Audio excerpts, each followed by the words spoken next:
अस्सलाम वालेकुम। कैसे हैं सब स्टूडेंट्स। आज जी हम चैप्टर नंबर 7 को कर रहे हैं और चैप्टर नंबर 7 में हमने जो टॉपिक स्टार्ट किया हुआ था that was the sources of the organic compounds. Sources of organic compound में पहला सोर्स जो है वो हमारा कोल था, उसके बारे में हमने देखा। उसके बाद नेचुरल गैस को हमने डिस्कस किया। आज जो थर्ड सोर्स है दैट इज द पेट्रोलियम। अब पेट्रोलियम जो है उस पे अलहदा से भी एक लॉन्ग क्वेश्चन आ जाता है जो कि एक इम्पॉर्टेंट लॉन्ग क्वेश्चन है। फ्रैक्शनल डिस्टिलेशन ऑफ पेट्रोलियम जो है उसके लिए मैंने एक चार्ट बनाया है, उस चार्ट को जो है वो डिस्कस करते हैं।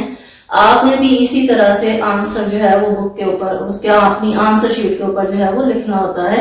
आइए डिस्कस करते हैं। हम सोर्सेज फॉर ऑर्गेनिक कंपाउंड्स कर रहे थे, उसमें से पहला सोर्स कोल था, डिस्कस कर लिया। फिर नेचुरल गैस था, उसको भी डिस्कस कर लिया। Today we are going to discuss the petroleum. Petroleum पे जो क्वेश्चन आता है that is what is fractional distillation of petroleum. या बेटा आप इसको क्वेश्चन जो है उसके वर्ड्स चेंज भी हो जाते हैं। How fractional distillation of petroleum is done. ठीक है, अब what is fractional distillation of petroleum, इसको हम आगे थोड़ा सा बढ़ा लेते हैं। How it is done. तो हमने सबसे पहले फ्रैक्शनल डिस्टिलेशन जो है उसको डिस्कस करना है। हम पेट्रोलियम जो है जब उसकी फ्रैक्शनल डिस्टिलेशन कर लेते हैं तो उसको हम कहते हैं mineral oil.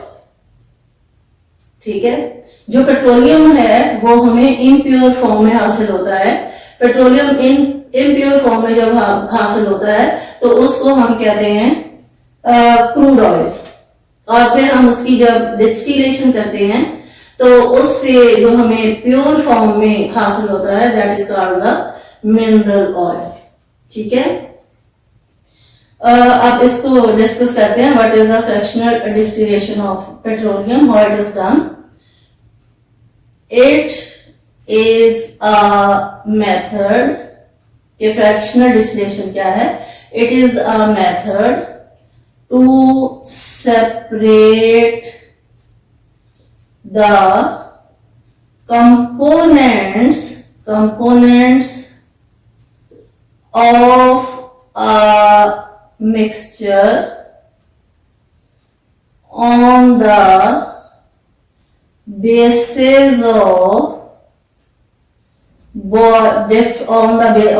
basis of difference in boiling points is called fractional distillation।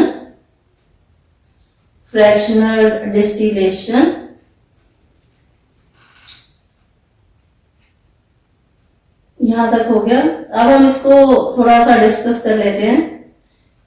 In pure form जो है वो क्रूड ऑयल कहलाती है। ठीक है, और जब हम इसकी रिफाइनिंग कर लेते हैं, ठीक है, जो रिफाइंड फॉर्म होती है, refined form is called mineral oil. कोई आपसे अगर पूछे कि what is crude oil, the impure form of the petroleum is called crude oil. और अगर आपसे कोई क्वेश्चन करता है व्हाट इज मिनरल ऑयल तो आप कहोगे refined form of the crude oil is called mineral oil. ठीक है, अब ये जो फ्रैक्शनल डिस्टिलेशन है इसके लिए हम फ्रैक्शनेटिंग टावर जो है वो यूज करते हैं। इट इज कॉल्ड फ्रैक्शनेटिंग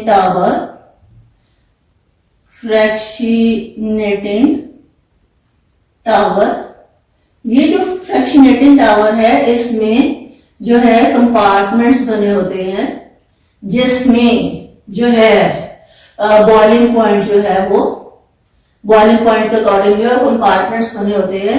ये जो ऊपर वाला कंपार्टमेंट्स होता है ये इसका लो बॉइलिंग पॉइंट होता है और इसमें गैसेस ये वाला जो है ऊपर वाला, इसमें लो बॉइलिंग पॉइंट होता है और इसमें गैस टाइप जो कंपोनेंट्स हैं वो आते हैं, और ये जो लो है ये हाई बॉइलिंग पॉइंट वाला होता है, और इसमें जो रेजिड्यू वगैरह बच जाता है वो आ जाता है। ठीक है, तो हम इस फ्रैक्शनेटेड टावर की मदद से पेट्रोलियम की फ्रैक्शनल डिस्टिलेशन करते हैं, और उस बेस पे जो हमें कंपोनेंट्स हासिल होते हैं, these are called the fractions. These are obtained on the basis of the boiling points. That is why the fractional distillation is a method to separate the components of a mixture on the basis of boiling point is called fractional distillation of petroleum. अब सबसे पहला जो fraction है, अब हमने ये chart बनाया है जिसमें मैंने ये फ्रैक्शंस की हेडिंग दी है, ये बॉइलिंग पॉइंट्स की हेडिंग दी है, इसमें कौन कौन से कंपोजिशन वाले कार्बन कंपाउंड्स होते हैं और फिर उसके यूजेस जो है वो मैंने लिखे हैं। ठीक है, अच्छा अब यहाँ पे पहला कंपोनेंट जो है वो नेचुरल गैस है। इसका बॉइलिंग पॉइंट जो है वो लेस देन 20, बॉइलिंग पॉइंट्स तो है सेंटीग्रेड में लेंगे, सेल्सियस स्केल में लेंगे। नेचुरल गैस का बॉइलिंग पॉइंट जो है वो लेस देन 20 होता है। इसमें C1 से C4 वाले आपने हाइड्रोजन नहीं लिखने, क्योंकि जब आप हाइड्रोजन लिखोगे तो आप थोड़ी बहुत जो है वो मिस्टेक कर जाओगे। C1 से C4 का मतलब है कि इसमें मिक्सचर होता है मीथेन, इथेन, प्रोपेन और ब्यूटेन का। नेचुरल गैस को हमने पहले पढ़ भी लिया। इसको यूज किया जाता है as a fuel for the domestic purposes, जहां पे भी फ्यूल के तौर पे ये यूज होता है, और मेजर यूज जो है इसका डोमेस्टिक पर्पसेस है। उसके बाद पेट्रोकेमिकल्स के तौर पे, यानी कि बड़ी बड़ी इंडस्ट्रीज में ये यूज होता है। नेक्स्ट फ्रैक्शन आ गया हमारे पास पेट्रोलियम ईथर। इसका बॉइलिंग पॉइंट जो है 20 से 60 डिग्री सेंटीग्रेड होता है। इसमें C5 से C6 वाले यानी कि पेंटेन और हेक्सेन जो है उसका मिक्सर पाया जाता है। इसको हम सॉल्वेंट के तौर पे यूज करते हैं। सॉल्वेंट का मतलब है कि जब हमने कोई चीज डिसॉल्व करनी होती है जो कि ऑर्गेनिक होती है, और ये ऑर्गेनिक सॉल्वेंट के तौर पे यूज होता है।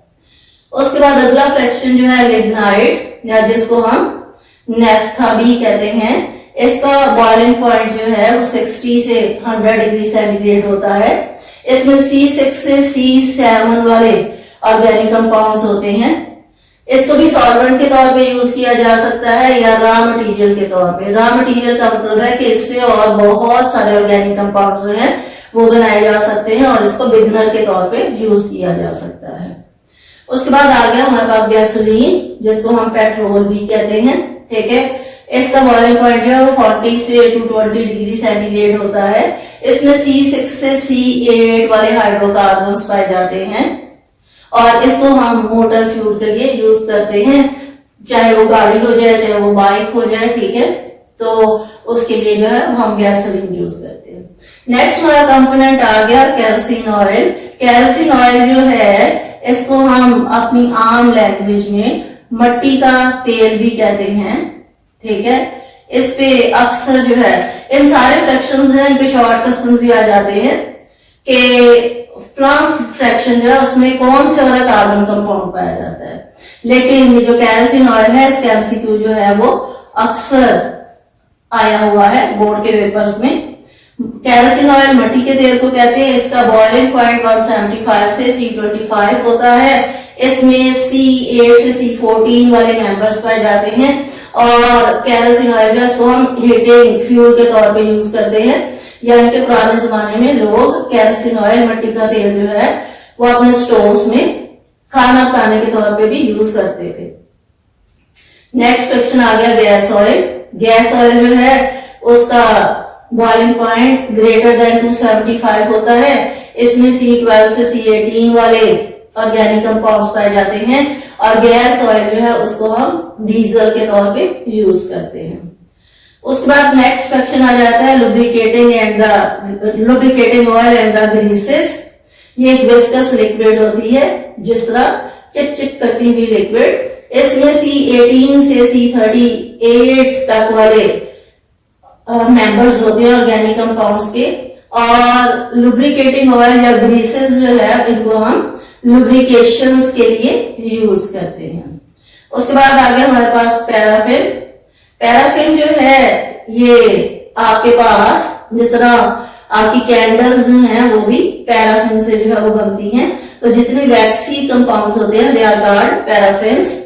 पैराफिन जो है क्योंकि ये बॉयल नहीं होती, ये मेल्ट होती है, तो इसलिए इसका मेल्टिंग पॉइंट जो है वो 50 से 60 डिग्री सेंटीग्रेड होता है। इसमें C23 से C29 वाले कार्बन कंपाउंड से वो पाए जाते हैं और इसको हम वैक्स प्रोडक्ट्स के तौर पे यूज करते हैं। लास्ट आ गया एस्फॉल्ट, जो कि यहाँ पे लो फ्रैक्शनेटिंग टावर जो है उसके लो बेस वाले हिस्से में जो है वो मौजूद होगा। एस्फॉल्ट और पेट्रोलियम कोक जो है ये सॉलिड होती है, ठीक है, और ये इसमें रेजिड्यू है, तो इसमें जो कंपाउंड्स है वो कार्बन कंपाउंड्स डिसाइड नहीं किए जा सकते कि कौन कौन से होंगे, इसलिए हम इसको रेजिड्यू के तौर पे कहते हैं। ये कैसा रेजिड्यू है, आपने देखा होगा कि ब्लैक, जिसको आप कोल तार भी कहते हैं, ठीक है, वो ब्लैक सा जो गंदा सा मटेरियल होता है उसको हम अपनी रूफ्स के लिए भी यूज करते हैं, हम सड़कों पे रोड्स की पेविंग के लिए भी यूज करते हैं, और उसके बाद हम इसको डिफरेंट मेटलर्जिकल ऑपरेशंस में एज अ रिड्यूसिंग एजेंट्स है वो भी यूज करते हैं। ये बहुत इंपॉर्टेंट क्वेश्चन है और इसमें जो मैंने फ्रैक्शनल डिस्टिलेशन की डेफिनेशन लिखी है, बच्चे ये शॉर्ट क्वेश्चन में भी आ जाती है कि डिफाइन फ्रैक्शनल डिस्टिलेशन, ठीक है। आई थिंक कि आप इसको जब याद करोगे तो बहुत ज्यादा प्रैक्टिस करोगे, इसी तरह से इसका टेबल बनाओगे, क्योंकि टेबल बना के आपको याद करना जो है वो आसान हो जाएगा। Thank you so much. Allah Hafiz.